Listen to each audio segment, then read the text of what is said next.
Good morning, students. I am Professor Sandeep Korki from Sanjeevani College of Engineering, Kopergaon. In today's lecture, we have to discuss one of the type of serving is compass serving.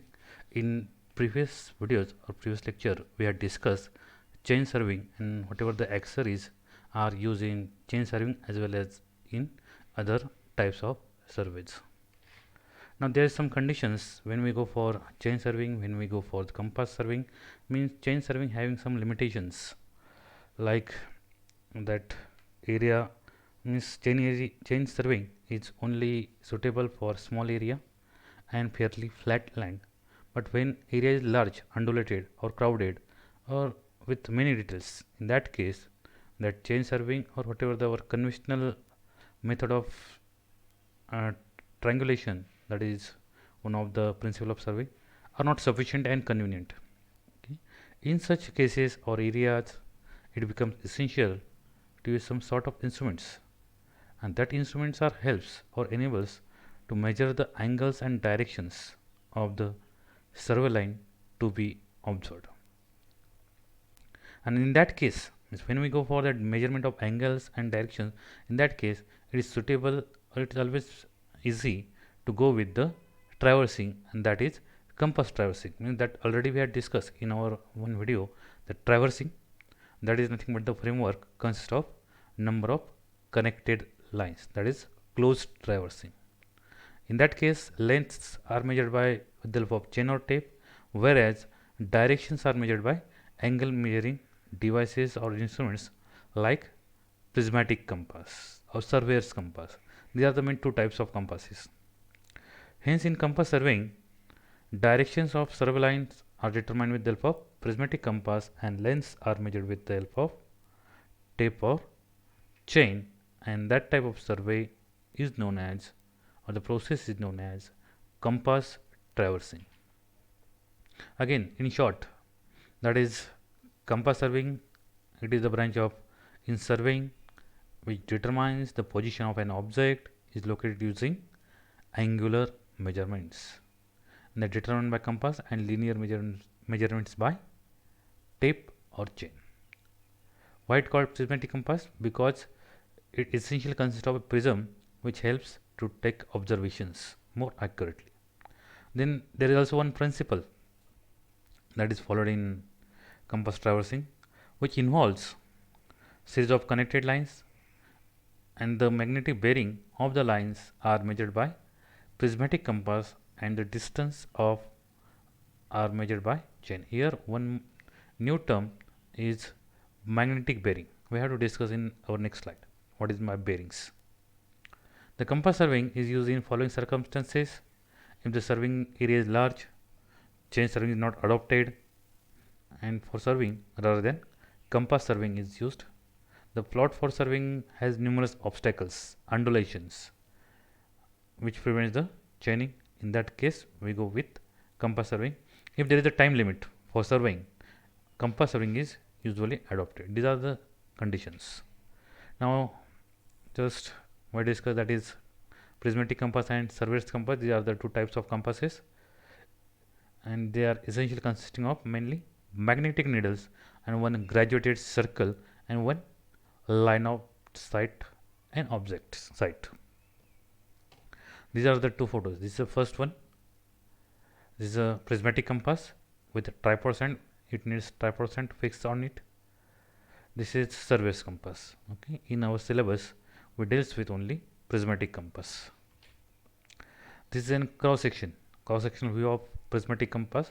The all parts are shown here, which start from the one needle to up to 18 support to feed the tripod stand, whereas a magnetic needle is there, pivot is there, then edge tap is there, number 8 is the prism is there, this 11 dark sunglasses are there, number 7 is the mirror, this is the crosshairs, this is slit metal frame, this is the object vein, and this is the eye vein or eyesight. We observe reading from this end, and this is the graduated ring. Number 4, graduated disc. There is some arrangement is there, like number 15 is the light spring, which is provided with number 17 is the lifting lever, and this is number 7. 15, 16, 17, this is the arrangement to lift that ring. Okay, when that compass is not in use, it is resting on that pivot. In that case, before starting observation, we need to lift that lever to make that needle free from contact with the body of the compass. And if you have seen, that is number 12 is the box. It is a metal box which protect that magnetic needle and that disc. Then remaining are the glass covers are there. Number 10 is the focusing stud is there. Number 14 is the lifting pin is here. Okay, and number 9 already we had seen, that is eyepiece or eye vein. Now prismatic compass. It is a navigation and surveying instrument which is extensively used to find out the bearings of the traverse and included angles between them. Now what is my bearing and what is my angle? Means when we measure the angle between any two lines, that is known as angle, whereas when we measure the angular measurement with respect to some reference line, that is known as meridian. When we measure the angle with reference to meridian, it is called bearing.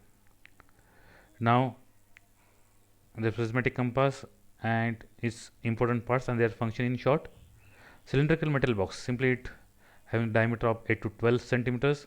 It protects the entire body of compass. It forms the entire casing body of the compass. It protects compass from dust, rain, etc.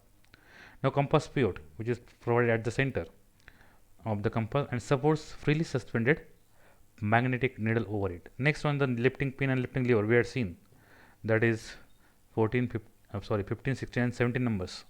Lifting pin is provided just below the sight vein, and when the sight vein is folded, it presses the lifting pin automatically, and the lifting pin with the help of lifting lever then lifts the magnetic needle out of pivot joint to prevent the damage to the pivot head. Means when we close the operations with compass, when we fold that object pin, automatically it presses that pin and it lifts that magnetic needle to avoid any damage during keep it in box or handling. Next is spring brake or brake pin. That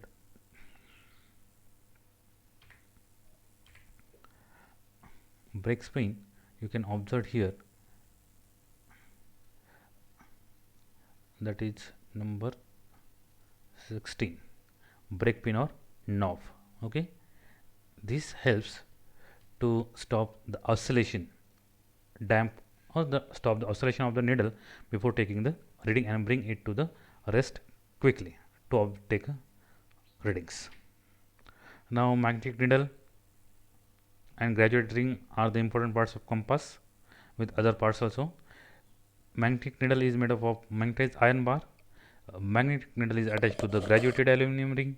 The ring is graduated from 0 to 360 degrees in clockwise direction, and always the graduations are begins from the south end. You can observe in this sketch, this south end, this is north end, and graduation starts from 0 to 360 degrees. Okay. Thus 0 is marked at south, 90 at west, 180 at north, and 270 at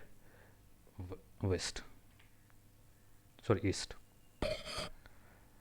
The degrees are divided into half degrees and graduations are marked in the inverted fashion. Now whatever the systems are used in measurement of trigonometrical angles, that is sexagesimal system is used. System and angle measured in degrees, minutes and seconds. That is one circumference is equal to 360 degrees, whereas 1 degree is equal to 60 minutes, and whereas 1 minute is equal to 60 seconds. This is a sketch which showing the magnetic needle with graduated aluminum disc, line of sight, object vein, metal box, jet plate, top glass cover is there. Okay, then prism is here, eye vein is there, and eye of direction. Now working, when needle is of the compass is suspended freely, it always points towards the north. Therefore all angles are measured with respect to that north direction, and that fixed north is known as magnetic meridian. We had seen when we measure the angle with respect to meridian, that is known as bearings. on next line. Bearing, the horizontal angle made by a survey line with reference to a given meridian in clockwise direction is called bearing of line. According to that type of meridian also, and when we measure the bearings with for respective different meridian, different types of bearing also there, we have to discuss in our next lecture. The compass cannot be measured angle between two lines. We are seeing it measures the angle with respect to some meridians, magnetic meridian, and mainly that is the with respect to north, and that bearing is known as magnetic bearing because it measures with respect to magnetic meridian. The angle made by two lines calculated by getting the bearing, means generally compass measures the bearings for two lines and then we find out the included angle between these two lines. And while using compass, it is usually mounted on like tripod stand. It have vertical spindle in the ball and socket arrangement to which compass is screwed or fixed. This is the difference between surface compass and prismatic compass. The needle is bar type is there. Okay, it is a broad needle but does not act as a index. It acts as a index. It shows that indexes. The graduated ring is attached to the box and not to the needle. But here the graduated ring is attached to the needle. Okay, here itself that graduated ring is fixed on that needle. Here graduated ring is fixed on its body. Needle is free, which index the directions. The graduation are in quadrantal bearing. There are two types of bearings when we observe, that is whole circle bearing and quadrantal bearing. We have to discuss in our next video. Now here service reading gives the angles between 0 degree to 90 degree, whereas this prismatic compass gives 0 degree to 360 degrees. Okay, the readings are taken directly seeing through the top of glass, but here we take the reading with the help of that prism provided at the eye slit. Sighting and reading cannot be done simultaneously from one position of this observer, but here sighting and reading can be done simultaneously from one position. Here it not required any tripod stand. Okay, we can hold it in our hand, but here we need tripod stand to observe the readings with prismatic compass. This is about all prismatic compass. Thank you.